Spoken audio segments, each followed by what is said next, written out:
ஓம் ஸ்ரீ ராகவேந்திராய நமக. நேற்று உரையை முடிக்கும்போது, துன்பம் வரும்போது என்னை ஸ்மரித்துக்கோள் என்று ஸ்ரீ ராகவேந்திரர் அன்று சொன்னாரே, அந்த செய்தி வெங்கண்ணாவுக்கு நினைவுக்கு வந்தது. தனது மனதுக்குள்ளே ராகவேந்திரா, ஓம் ஸ்ரீ ராகவேந்திரா, ஓம் ஸ்ரீ ராகவேந்திரா என்று மிகுந்த பக்தியோடு வெங்கண்ணா ஜபித்து கொண்டதும் அவனுக்குள்ளே ஏதோ ஒரு சக்தி உத்வேகம் பெற்றது போல அவர் உணர்ந்தார் என்று நேற்று உரை நாம் முடித்திருந்தோம் அல்லவா? வாருங்கள் தொடர்ந்து பார்ப்போம். நவாப் கொடுத்த கடிதத்தை பார்த்தான். அதில் உள்ள வாசகங்கள் எல்லாம் வெங்கண்ணாவின் செவிகளில் ஒலித்தது. தான் கேட்டதை அப்படியே வாய்மொழிந்தான் வெங்கண்ணா.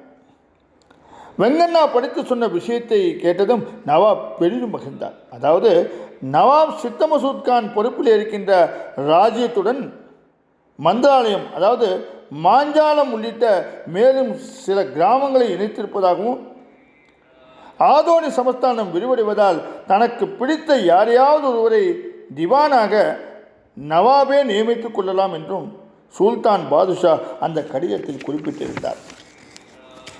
வெங்கண்ணாவிடமிருந்த கடிதத்தை வாங்கி தானும் ஒரு முறை படித்தார் நவாப். உடனே வெங்கண்ணாவை பார்த்து, நீ எனது அரண்மனைக்கு உடனே வந்து சேர் என்று கட்டளையிட்டு அந்த இடத்தை விட்டு சென்று விட்டார்.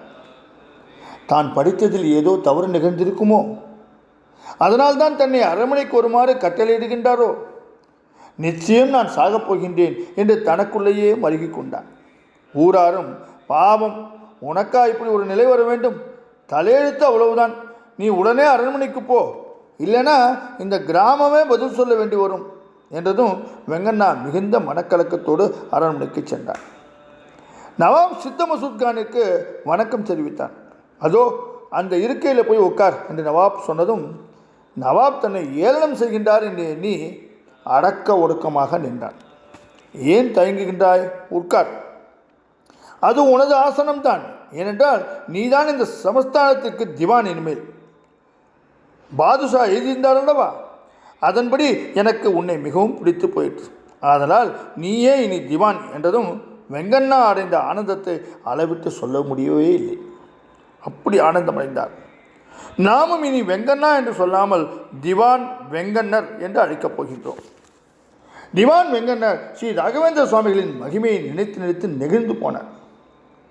எழுத படிக்க தெரியாத தன்னை திவானாக ஆக்கியதோடு இல்லாமல் திவானுக்குரிய ஞானத்தையும் சாதுரியத்தையும் தானாகவே ஸ்ரீ ராகவேந்திரர் அவனுக்கு அருளிலிருந்து வெங்கண்ணர் அதை நினைத்து நினைத்து புலங்காகிதம் அடைந்தார்.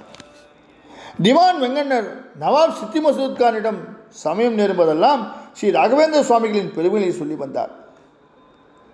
ஆனால் நிலவரி வசூல் செய்ய வந்தபோது படிக்க தெரியாமல் இருந்து ஷீக்களின் அருளால் படித்தார் என்பதையே நவாப் இன்னும் ஒப்புக்கொள்ளவில்லை.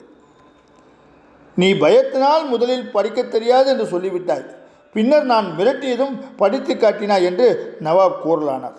மேலும் உனக்கு படிப்பறிவு இல்லாவிட்டால் திவான் பதவியை இவ்வளவு சிறப்பாக செயலாற்ற முடியுமா என்றும் கேட்டார்.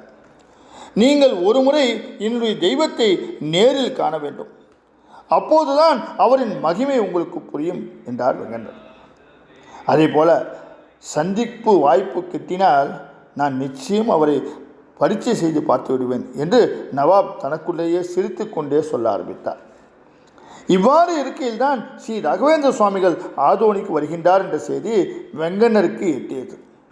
அவ்வளவுதான், நவாபிடம் ஓடி வந்தார். ராஜ மரியாதையோடு அவரை வரவேற்க அனுமதிக்க வேண்டும் என்று வேண்டினார். எனக்கு நம்பிக்கை இல்லாவிட்டாலும் உனக்காக நான் ஒப்புதல் தருகின்றேன் என்று நவாப் சொன்னதும் ஸ்ரீ ராகவேந்திர சுவாமிகளை வரவேற்பதற்கு திவான் வெங்கண்ணர் மின்னலென காரியங்களை துவக்கினார். தொடர்ந்து என்ன நடந்தது நாளைய உரையில் பார்ப்போமா?